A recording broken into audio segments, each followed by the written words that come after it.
అందరికీ నమస్కారం అండి. ఓదెల 2 సినిమా స్టార్ట్ అయిన తర్వాత మనందరం కలుసుకోవడం ఇదే ఫస్ట్ టైం. సినిమా ఓపెన్ చేసిందేమో కాశీలో, అప్పుడు కుదరలేదు అందరినీ కలుసుకోవడం. తర్వాత టీజర్ లాంచ్ చేసిందేమో మహాకుంభమేళాలో, అప్పుడు కూడా కుదరలేదు. కుదరకపోయినా ఇక్కడ ఉన్న మీరందరూ ప్రతి ఒక్కరు కూడా ఆ టీజర్ గురించి ఎంత చక్కటి వర్డ్స్ రాశారు. మీకు నచ్చిన విషయాన్ని వెబ్సైట్ల ద్వారా, ఆర్టికల్స్ ద్వారా రాసి సినిమాను జనాల్లోకి రీచ్ అయ్యేలా చేశారు. అందుకే ఈరోజు ఓదెల 2కు ఆర్గానిక్గా అంత క్రేజ్ వచ్చింది. దాని వెనకాల ఆ మాట ఎందుకు వాడానంటే, మేము పెద్దగా దాని గురించి కష్టపడింది లేదు, అది అలా వెళ్ళిపోయింది జనాల్లోకి. దానికి ఒకటి మీరు కారణమైతే ఇంకొకడు లార్డ్ శివ, ఆ భోలేనాథుడు కారణం అండి. లేదంటే ఇంత చిన్న ప్రయత్నంగా మొదలుపెట్టిన సినిమా ఈరోజు మార్కెట్లో ఇంత పెద్ద సినిమా ఏది కాదు. మేబీ మధు గారు కథ విన్నప్పుడు ఆయన సంకల్పం కావచ్చు, లేదంటే ఈ కథ రాయాలనుకున్నప్పుడు ఏదో ఒక బ్లెస్సింగ్ జరిగి ఉండొచ్చు. అందుకే ఈరోజు ఇంత మంచి క్రేజ్తో, ఒక బజ్తో ఇది ముందుకెళ్తూ ఉంది. సో ఆ రకంగా ఈ సినిమా గురించి నచ్చి మంచి మాటలు రాసిన మీ అందరికి కూడా మరొకసారి ధన్యవాదాలు చెప్తున్నాను. ఎందుకంటే పర్సనల్గా మీకు చెప్పలేకపోయాను కాబట్టి.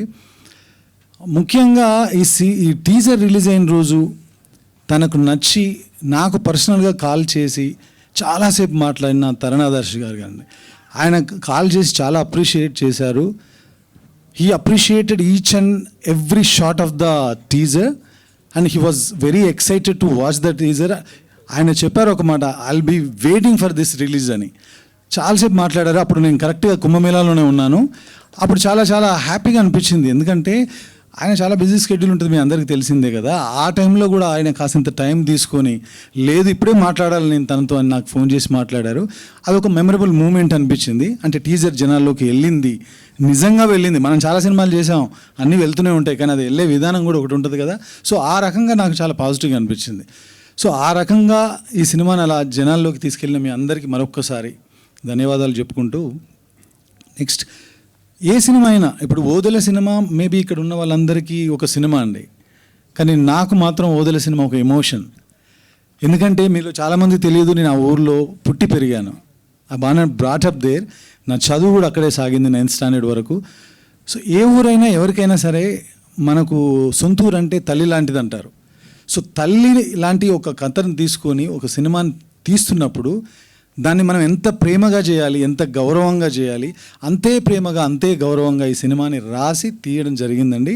తప్పకుండా అంటే సినిమా చేసే ప్రాసెస్లో మేము పెట్టినటువంటి ప్రేమ రేపు ఆడిటోరియంలో ఆడియన్సెస్ అందరికీ కమ్యూనికేట్ అవుతుందని నేను మనస్ఫూర్తిగా నమ్ముతున్నా.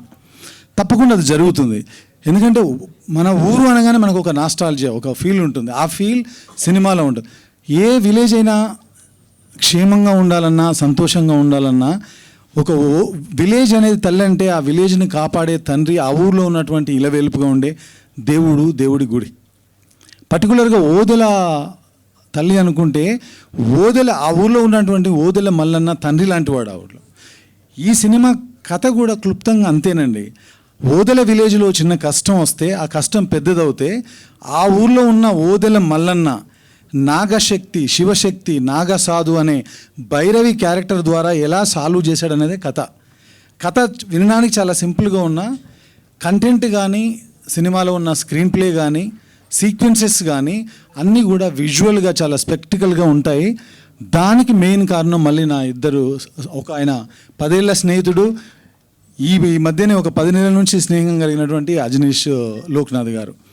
ఈయన విజువల్గా ఈయన క్రియేట్ చేసిన దానికి ఆయన 1.5 months నుంచి అద్భుతమైన బ్యాక్గ్రౌండ్ స్కోర్, ఏది చేసినా కొత్తగా చేద్దాం. ఆయన శివభక్తుడు. సో ఇలాంటి శివభక్తుడు చేయబోతున్న సినిమా కాబట్టి లాట్ ఆఫ్ ఎఫర్ట్స్ ఆయన పెడుతున్నారండి. త్వరలోనే అద్భుతమైన బ్యాక్గ్రౌండ్ స్కోర్తో April 17th, అంటే April 17న ఏదో అంటారు కదా, మన సంస్కృతంలో కూడా చెప్తారు, చైత్రమాసం శుక్లపదం చతుర అని. ఎందుకంటే ఈ పదాలు ఎందుకు వాడుతున్నాం అంటే దీనికి ఒక నిర్దిష్టమైన ఒక కథలో ఒక భాగం ఉంది, అందుకని అలా చెప్పాను. సో ఆ రకంగా April 17న ఇది ప్రపంచవ్యాప్తంగా సినిమా రిలీజ్ కాబోతుంది. తప్పకుండా థియేటర్ ఎక్స్పీరియన్స్ ఉండే సినిమా ఇది. 100%. ఓదెల పార్ట్ 2 అనేది ఓటీటీలో ఆడింది, అదేదో 1.5 2 hours సినిమా అలాంటి బేస్ చేసుకుని తీశారని అనుకోవద్దండి. ఇది పక్కా థియేటర్ ఎక్స్పీరియన్స్ ఇవ్వడం కోసం ఆ స్కేల్లో చేసిన సినిమా, ఆ స్కేల్లో విఎఫ్ఎక్స్ ఉన్న సినిమా, ఆ స్కేల్లో ఒక బ్యూటిఫుల్ ఎక్స్పీరియన్స్ మీకు ఇవ్వబోతున్న సినిమా. కాబట్టి తప్పకుండా April 17న తెలుగు ప్రేక్షకులు ఎక్కడున్నా, సినిమాని ప్రేమించే ప్రేక్షకులు ఎక్కడున్నా ఈ సినిమాని చూస్తారని నేను ఆశిస్తున్నాను మనస్ఫూర్తిగా. అది జరుగుతుంది, ఈ సినిమాకి అది ఉంది. ఎందుకంటే ఆయనకు మాకు పెద్ద ఆయన బ్లెస్సింగ్స్ ఉన్నాయి, ఆయనే మమ్మల్ని ముందుకు తీసుకెళ్తున్నాడు. నేను కరెక్ట్గా ఈ సినిమా రాసే టైంకి ఇది రాసే పరిస్థితుల్లో కూడా లేను. ఏదో సినిమా చేయాల్సింది, కాసింత గ్యాప్ దొరికితే ఆ గ్యాప్లో ఓ థాట్ క్రియేట్ అయ్యి ఆ థాట్ ఈరోజు ఇంత దూరం మమ్మల్ని అందరినీ ఇంత దూరం ప్రయాణం చేసేలా తీసుకొచ్చింది. కాబట్టి ఆయనే మమ్మల్ని వెనుకుండి నడిపిస్తున్నానని నమ్ముతున్నాం. సో April 17న ఈ సినిమా రిలీజ్ చేయబోతున్నాం. తప్పకుండా అందరూ చూడాలి. ఇక్కడ ఉన్నటువంటి కాస్ట్, క్రూ గురించి నేను తప్పకుండా ముందు రోజుల్లో జర్నీలో ఒక్కొక్కరి గురించి చాలా టైం తీసుకొని మాట్లాడతాను. కానీ ముఖ్యంగా మాట్లాడాల్సింది ఒక వ్యక్తి, స్పెషల్ మెన్షన్ ఆ వ్యక్తికి. తనే Tamannaah, Tamannaah. Thank you Tamannaah for becoming my Bhairavi. అసలు మేము డైరెక్ట్గా కలవని కూడా కలవలేదు, ఫోన్లో ఏదో మాట్లాడుకొని ఇలాంటి ఐడియా ఉంది అనగానే షీ వాజ్ రియలీ ఎక్సైటెడ్. ఆ సెకండ్ జర్నీ స్టార్ట్ అయిందండి. అక్కడి నుంచి మేము పడిన కష్టాలు, కాస్ట్యూమ్ కోసం కావచ్చు, తన హెయిర్ కోసం కావచ్చు. ఇక్కడ నేను have to say one more thanks to నీతాలులే మ్యామ్. తను మాతో పాటు ట్రావెల్ చేసి 2-3 సిట్టింగ్స్లో ఈరోజు ప్రపంచానికి అందరికీ అలా చూడగానే నచ్చిన లుక్, అది ఒకటేదో నేను డిజైన్ చేశాను, అది చేస్తే జరిగింది కాదు. తమన్నా ఇన్పుట్స్ చాలా ఉన్నాయి అందులో, నీతాలుల మ్యామ్ గారి ఇన్పుట్స్ ఉన్నాయి. అందరితోనే మేము ఇది చేయగలిగాం. సో అంత మంచి లుక్ క్రియేట్ అవ్వడానికి కారణం నీతాలుల మ్యామ్. తమన్నాకి ఎందుకు ఇంత నేను చెప్తున్నానంటండి, జనరల్గా ఎవరైనా సరే ఇప్పుడు ఒక స్టార్ ఉంటే తనకి అవకాశాలు వెళ్తాయి, కానీ ఒక సూపర్ స్టార్ కోసం మాత్రమే అవకాశాలు వెతుక్కుంటూ వెళ్తాయి. క్యారెక్టర్స్ మనం రాసి వాళ్ళ దగ్గరికి వెళ్తాం. ఈ క్యారెక్టర్ అనుకున్న తర్వాత ఆ క్యారెక్టర్ తన దగ్గరికి వెళ్ళింది, కాల్ చేసి అడిగింది ఒకటి, ఎవరి కోసం అనుకున్నానంటే ఎవరి కోసం కాదు, నీ కోసం రాసింది, నువ్వు చేయాల్సిందే అంతే. అంటే ఆ సెకండ్ అనుకున్నా నేను, వేరే ఆప్షన్స్ లేవా, ఎందుకు అక్కడికి వెళ్ళాను నేనంటే, అప్పటికి నా మైండ్లో నేను ఒక విజువల్ చూశానండి. ఈషా సద్గురు ఆశ్రమంలో తను ఎప్పుడు అంతకుముందు బిఫోర్ ఇయర్ వెళ్ళినట్టుంది. తను ఒక ఫోటోగ్రాఫ్ ఇన్స్టాల్లో చూస్తే నేను అనుకున్నప్పుడు మైండ్లో నాకు కలిగిన ఇమాజినేషన్ తన ఫోటోగ్రాఫ్. ఆ ఫోటోగ్రాఫే ఈరోజు మా భైరవి ఇక్కడ ఉంది. అంతే, అంతకుమించి ఏం జరగల. సో దేనికైనా సరే మనం ఏది అనుకుంటే అది జరగదండి, ఆయన ఏది అనుకుంటే అది జరుగుతుంది. అది నేను నమ్ముతున్నా ఈ సినిమా వరకు. సో ఆ రకంగా ఈ సినిమాలో భైరవి క్యారెక్టర్ తమన్నా చేసిందండి. ఇంకొక మాట చెప్పాలి తమన్నా గురించి, ఎందుకంటే 20 years ఎవరైనా ఈ మధ్యకాలంలో హీరోయిన్స్ వస్తే 2 ఏళ్ళో 5 ఏళ్ళో 10 ఏళ్ళో మ్యాక్సిమం, 20 సంవత్సరాలుగా ఒక వ్యక్తి ఎలాంటి ఈగో లేకుండా ఏ పని చెప్పినా, రచ్చ సినిమా అప్పుడు మేము వానపాట చేసేటప్పుడు ఇంతింత వాటర్ తాగుతూ ఏం తినకుండా ఆ డాన్స్ చేయడానికి తన పడిన కష్టం చూసా.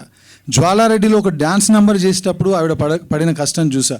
ఈ సినిమాలో అంత పెద్ద కాస్ట్యూమ్ వేసుకొని, చేతిలో 2 కిలోల కర్ర పట్టుకొని, ఇటువైపు సంచిలో ఒక 4 kgs మోస్తూ, అలాంటి బరువైన కాస్ట్యూమ్స్ కూడా మోస్తూ 47 degrees సెంటిగ్రేడ్ ఉన్నటువంటి ఒక టెంపరేచర్ ఉన్న ఏప్రిల్ నెలలో మేము షూట్ చేస్తామంటే కాళ్ళకు చెప్పులు లేకుండా తను చేసినప్పుడు, నేను 10 ఏళ్ల క్రితం ఏ డెడికేషన్ అయితే చూశానో అదే డెడికేషన్ మొన్న లాస్ట్ ఏప్రిల్లో కూడా చూశాను. అది అందుకే తను 20 yearsగా ఆ టాప్ చైర్లో అలా కూర్చొని ఉంది. అందుకే ఆ తర్వాత నుంచి నేను విజువల్ చూసిన ఆవిడ రూమ్లో, తర్వాత టీజర్ చూసిన ఆవిడ కళ్ళు చూసినా నాకేమనిపిస్తుందంటే, తన ఆ స్టారు, ఆ సూపర్ స్టార్ అనేది దాటి వెళ్ళిపోయి ఇప్పుడు now you are the lady super star of Tollywood industry అనిపిస్తుంది. That's what I feel sincerely, really, honestly, truly. ఇది ఏదో మైక్ దొరికిందని చెప్పి ఊరికే ఉత్తుత్తి మాటలు కాదు. నేను చూశాను తన జర్నీని, 4 సినిమాలుగా చూస్తున్నాను కాబట్టి చెప్తున్నాను. సో ఈ 20 years కాదు, another 20 years she's going to stay here. మన అందరినీ ఇలాగే ఎంటర్టైన్ చేస్తుందని నేను స్ట్రాంగ్గా నమ్ముతున్నాను. Tamannaah, thank you so much. I'm so proud of you.